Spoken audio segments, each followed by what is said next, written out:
Монгол улсын ерөнхийлөгч Ухнагийн хөрсөх бүгд найрамдах социалист Вьетнам улсад төрийн айлчлал хийлээ.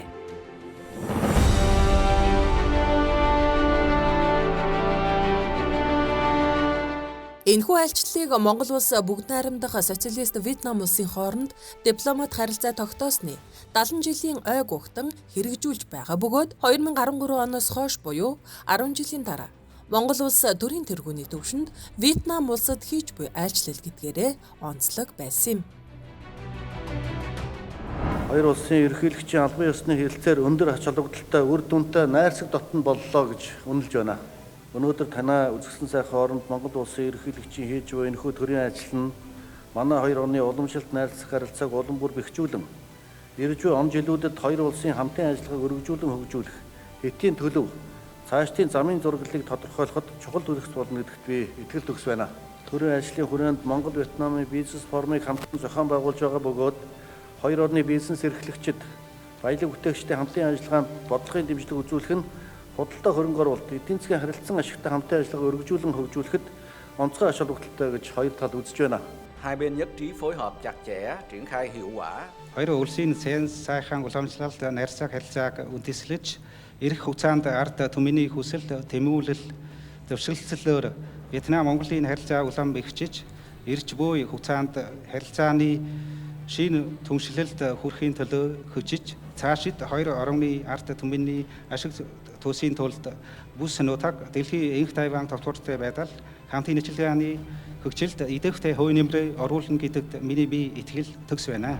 Энэ ажлын хүрээнд Вьетнам улсын ерөнхийлөгч, Вьетнамын коммунист намын ерөнхий нэрмэгчийн дарга Вьетнамын ерөнхий сайд, үндэсний ассамблеийн дарга нартай уулзаж хоёр орны харилцаа хамтын ажиллагааг шин шатанд гаргах томоохон яриа эзлүүд боллоо.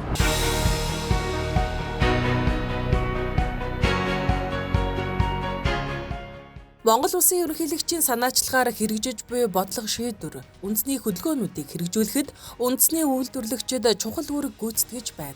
Иймд тэднийг дэмжих бүхий л боломжийг эрэлхийлэн ажиллахаас гадна төрийн тэргүүний айлчлалыг үндэсний үйлдвэрлэгч бүтээгдэхүүнээ дэлхийд гаргах боломж болгон ашиглах шинэ жишг тогтож байна. Энэхүү үйл ажиллагаа Вьетнам улсаар үргэлжиллээ.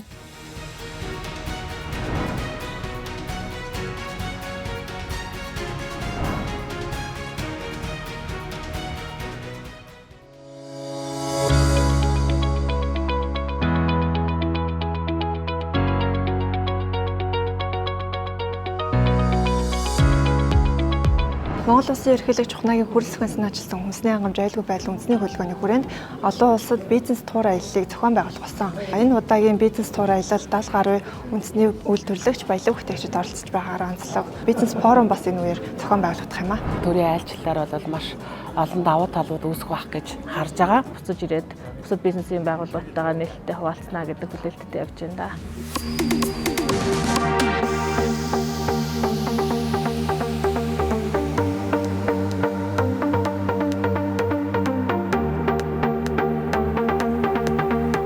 Франц улс болон Вьетнам Лаос нийлээд 70 гаруй аж ахуй нэгжийн 200-аад одоо бизнес хэрэглэгчид гадаад туурд хамрагдаад байна.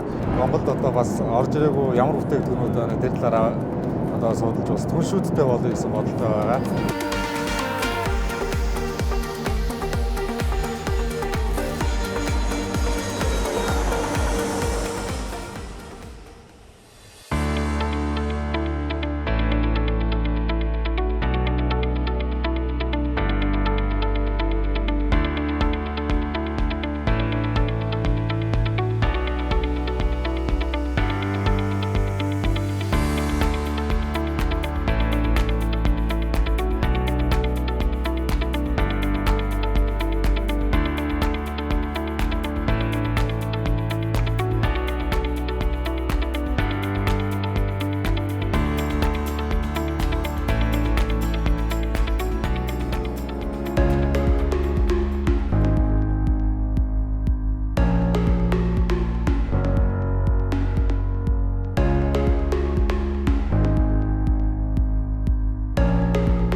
Монгол Вьетнамын худалдаа эдийн засгийн хамтын ажиллагааг бүхий салбарт өргөжүүлэн хөгжүүлэх бизнес форум Ханой хотноо зохион байгуулагдлаа.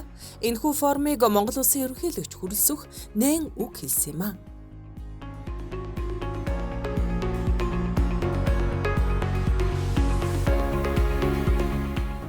Монгол улсын ерөнхийлөгчийн бүгдийн дахь социалист Вьетнам улсад хийж буй төрийн ажлын үеэр зохион байгуулагдаж байгаа өнөөдрийн бизнес форум нь түүхэн нарсаг харилцаатай манай хоёр орны ард түмний хамтын ажиллагааг хэн агуулгаар байжуулж, ялангуяа эдийн засгийн хамтын ажиллагааг өргөжүүлэн хөгжүүлэхэд чухал хувь нэмэр болно гэж үзэж байна. Вьетнам улсын одоо сүүлийн үед бол маш их хөгжиж байгаа орн гэж одоо дэлхийн нийтэд яригддаг. Тэгээ манай салбарын хувьд бол бас хамтарч ажиллах зөндөө боломжууд байна гэж харлаа. Өнөөдөр маш сайхан олон одоо Вьетнамын бизнесүүдтэй нэрийн утсаар солилцож танилцлаа. Бизнес форум бол одоо нэлээд амжилттай болж байна. Вьетнамын талаас одоо бизнес эрхлэгч олон компани захирлууд ирсэн байна. Айлчлалын үеэр ч гэсэн одоо хамтын ажиллагаанууд нэлээд яригдж байна. Хоошид ч гэсэн Монгол Вьетнамын бизнес эрхлэгчид одоо хамтын ажиллагааны эхлэлүүд энд одоо ихээр тавигдж байна гэж харж байна. Монгол улсаас бүгд найрамдах социалист Вьетнам улсад суугаа элчин сайдын яам, Монголын үндэсний худалдаа аж үйлдвэрийн танхим, Вьетнамын худалдаа аж үйлдвэрийн танхимаас хамтран зохион байгуулсан тус форумд Монголын талаас 70 гаруй, Вьетнамын талаас 80 гаруй, нийт 200 орчим төлөөлөгч оролцсон юм. Мөн энэ үеэр Монголын 30 гаруй үйлдвэрлэгч бүтээгдэхүүнээ танилцууллаа. За энэхүү ажлын хүрээнд бол маш ихтэй хүмүүс буюу одоо хоёр орны харилцаанд одоо маш шаардлагатай хүмүүс маань ирж уулзсан гэж бодож байна. Тэгээд ерөнхийдөө бол манайх махан бүтээгдэхүүн одоо хям үйлдвэрлэдэг. Тийм учраас тээвэр логистикийн асуудал бол нэр хүндрэлтэй байдаг учраас энэхүү асуудлыг яаж шийдэх вэ? Тэгээд одоо харилцагч нараа яаж сонгох вэ гэдэг дээр бас өнөөдөр маш олон гаргалгаануудыг гаргалаа.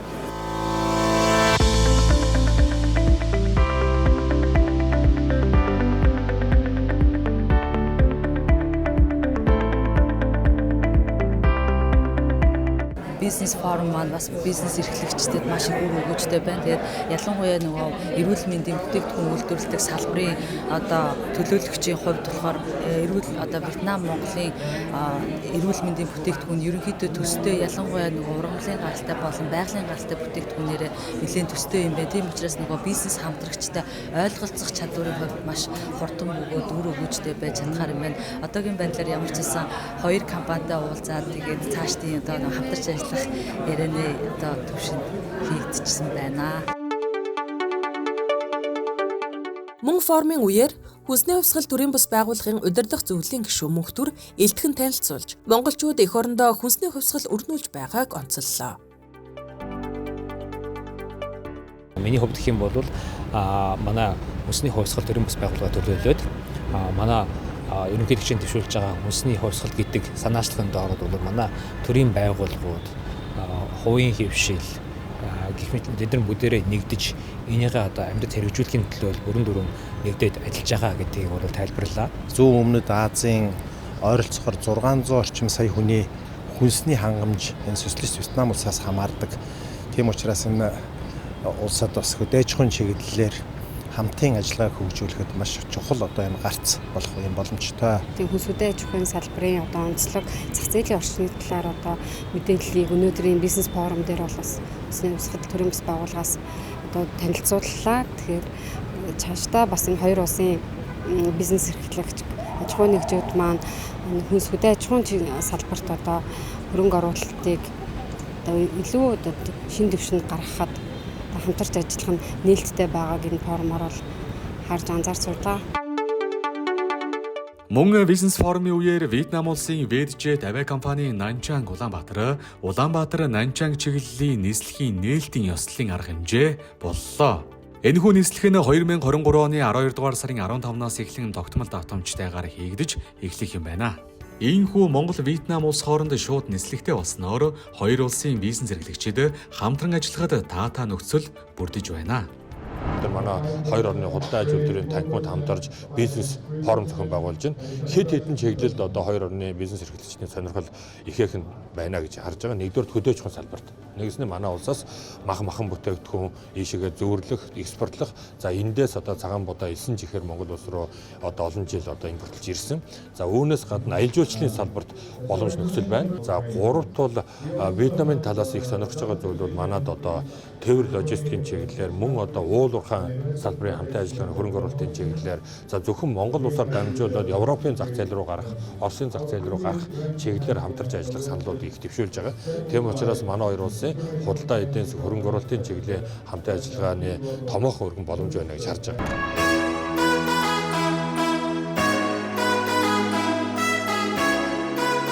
Монгол улсын ерөнхийлөгчийн айлчлалын хүрээнд үндэсний үйлдвэрлэгчдийг туршлах, судлуулах, хамтын ажиллагааг нь дэмжих зорилгоор бүгд найрамдах социалист Вьетнам улсад бизнес тур зохион байгууллаа. Бизнес группийг ерөнхийлөгчийн үйлдвэр үйлчилгээний бодлогын зөвлөх Даваа Баяр ахлан ажиллалаа.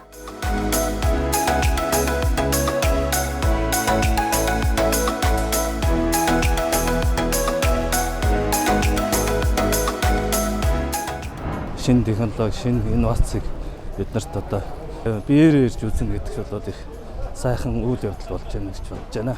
Манай одоо ард түмэн хэлдэг шүү дээ. Суусан зэвсэж авсан тэнийг дээрээ гэдэг. Хөрөмдөөс бол харьцангуй бид шинэ хандлагууд, шинэ сайхан санаанууд, шинэ одоо хөтөлбөр зохион байгуулалтын бүтцийн өөрчлөлтүүдийг бас авч ажиллаж авахаар ийм сайхан санаанууд байна. Ерөнхийлөгчийн айлчлалтай холбогдуулан Вьетнамын одоо энэ 100 сая хүн амтай зах зээл дээр гарах бас сонирхол хөтлөгдөд ийшээ ирсэн байгаа.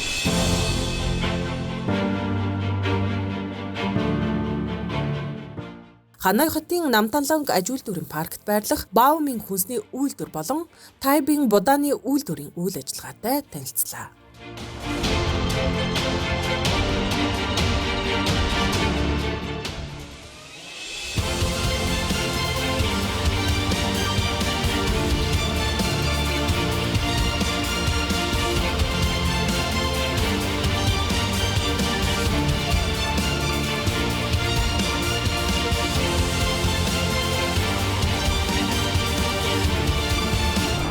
Үрээ идэхээр үнээгээ идэгдэг хүүхдээ яг адилхан. Энэ үнэхээр тарих хүрээнд бол маш сайхан соортон байдаг юм байна. Сайхан соортлж ядагддаг юм байна. Тэгээд тусгай бакет нь тийш хадагдаад тэгээд одоо цагаан будаа тарьдаг хүмүүс өгдөг. Ер нь тэгээд яг цагаан будааны үр боловч бид ч гэсэн одоо Монголын нөхцөлд Улаанбаатарынхаа үрэнд бол яг энэ шиг ингэж бас анхаарал тавьж ажиллаад сайн үрээр сайн будаа ургана. Энэнийг бол бас их бодвоштой юм байна гэж бодож байна. Эрхэм хүндэд та бүхнийг манай компаниг сонгонд урьдчилан судлахаар ирсэнд баяртай байна. Манай компани нь 1972 онд байгуулагдсан бөгөөд судалгаа, хүнс үйлдвэрлэл, газар тариалан, хөдөө аж ахуйн тоног төхөөрөмж, экспорт, импорт, үрийн туршилтын салбаруудад үйл ажиллагаа явуулдаг Вьетнам улсын ууган компани юм. Өөрөөр хэлбэл бид үйлдвэрлэл судалгааг хослуулан хэрэгжүүлж байна.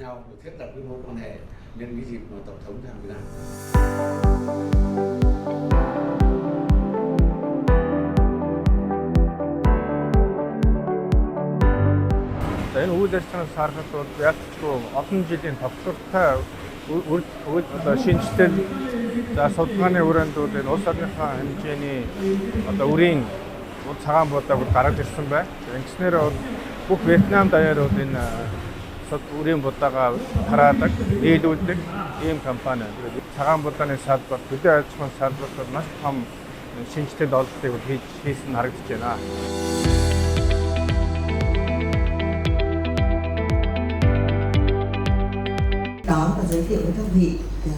Нийт 30 гаруй төрлийн ногоон будааны төрөл бүрийн жигнэмэг бялуу амттан үйлдвэрлэдэг манай үйлдвэрт тавтай морилцгаано.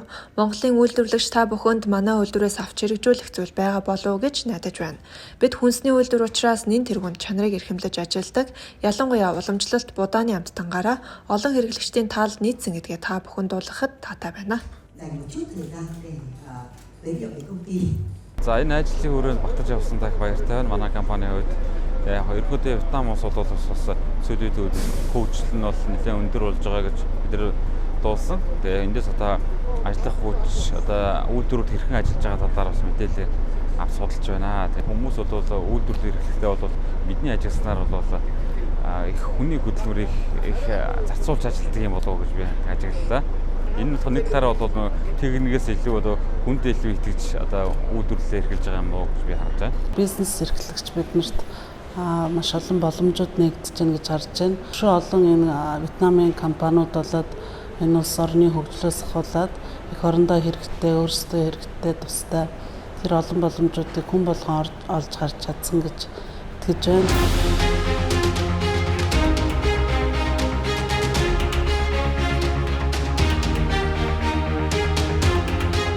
Үндэсний хувьсгалын хүрээнд байгуулагдсан хүнсгүдэн аж ахуйн салбарын мэргэжсэн холбооны нэгдэл үндэсний хувьсгал төрийн бус байгууллагын тэргүүлэгчид энэхүү айлчлалын хүрээнд бүгд найрамдах социалист Вьетнам улсын хөдөө аж ахуйн Digital Agriculture Alliance холбоотой хамтын ажиллагааны санамж бичиг байгуулахаас гадна тус улсын салбартаа тэргүүлэгч Dabako Group-ийн үйл ажиллагаатай танилцсан юм а.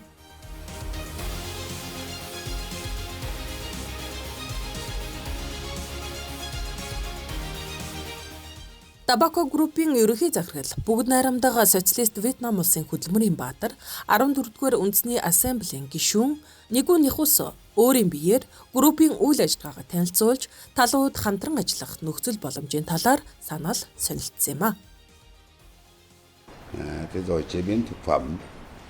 Манай групп нь малын тэжээлийн 6 үйлдвэр гахаа дахианы аж ахуй хөрөнгө оруулалт худалдаа үйлчилгээ хүнсний боловсруулалтын чиглэлээр үйл ажиллагаа явуулдаг. Анх 25 жилийн өмнө үйл ажиллагаа явуулж эхэлсэн. Өнөөдөр та бүхний очсон тэжээлийн үйлдвэрийг илүү өргөжүүлэхээр шин төсөл дээр ажиллаж байгаа юм а.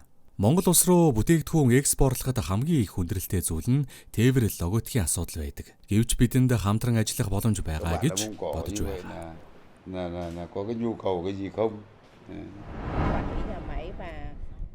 Яг одоо манай бүгд найрамдах социалист Вьетнам улсын хөдөө аж ахуйн салбарын томоохон төлөөлөл болсон үйлдвэрлэгч компанитай танилцаж байна. Өнөөдөр тэжээлийн үйлдвэр болон ургамлын тосны үйлдвэрээр зочиоллоо. Монгол улсад хүнсний хувьсгал өрнүүлэхээр зорж байгаа хүмүүс манай улсын үйлдвэрлэгчдийн үйл ажиллагаатай танилцах нь сайхан хэрэг байна.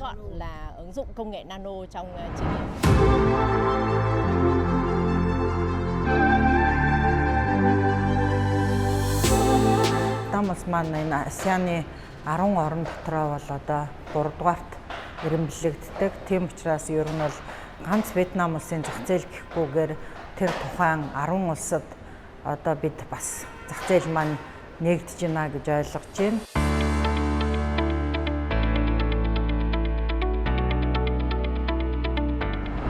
Социалист Вьетнам улсын ерөнхийлөгч Монгол улсад айлчлна гэдгийг бол хэлсэн. За айлчлах үеэрээ бидний одоо найрсаг хамтын ажиллагааныхаа харилцааг шат ахиуж иж бүрэн түншлэл шилжиж гэдэг ийм тохиронд хүрсэн нь бол энэ айлчлалын гол үр дүн байлаа. Тэгэхээр энэ өөрөө улс төрийн хувьд маш ач холбогдол өндөр. Дээрээс нь бизнесийн хувьд бас ач холбогдол өндөр байгаа. Одоо өнгөрсөн 100 жилд бол бид нар тусгай тогтнолоо баталгаажуулж тунгалсан бол одоо энэ 100 жил бид нар эдийн засгийг хүчирхүүлэх тийм шаардлага байгаа. Бид нар зөвхөн нөөцнөөс хараат байж болохгүй. Дээр нь одоо хүнс хөдөө аж ахуйн салбараа эрчимжүүлэх, хөгжүүлэх, аялал жуулчлалыг хөгжүүлэх гэх мэтлэгээр Монгол улсын эдийн засгийг солонгоруулан хөгжүүлэх нь маш их ач холбогдолтой учраас гадаад хийж байгаа форум болон бизнес туурыг одоо тогтмол хийж явахаар ингээд санаач зохион байгуулж байгаа. Монгол улс өөрөө ямар салбарт ямар үйл ажиллагаа явуулах боломжтой чадвартай байгаа юм.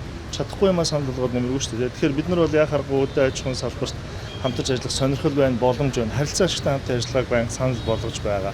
Тийм болохоор бид нар их тодорхой судалгаа хийсний үндснээр урьдчилан айлчлалын бэлтгэл ажлын хүрээнд харилцан ярилцаж тохиолдсны үндснээр тодорхой салбаруудыг бол нэрлсэн. Энэ бол хүнс хөдөө аж ахуйн салбар, хөнгөн үйлдвэрийн салбар, барилгын салбар, за мөн одоо уул уурхайн салбар. Энэ салбаруудад бол манай өөрсдийн ашиг сонирхол байгаа.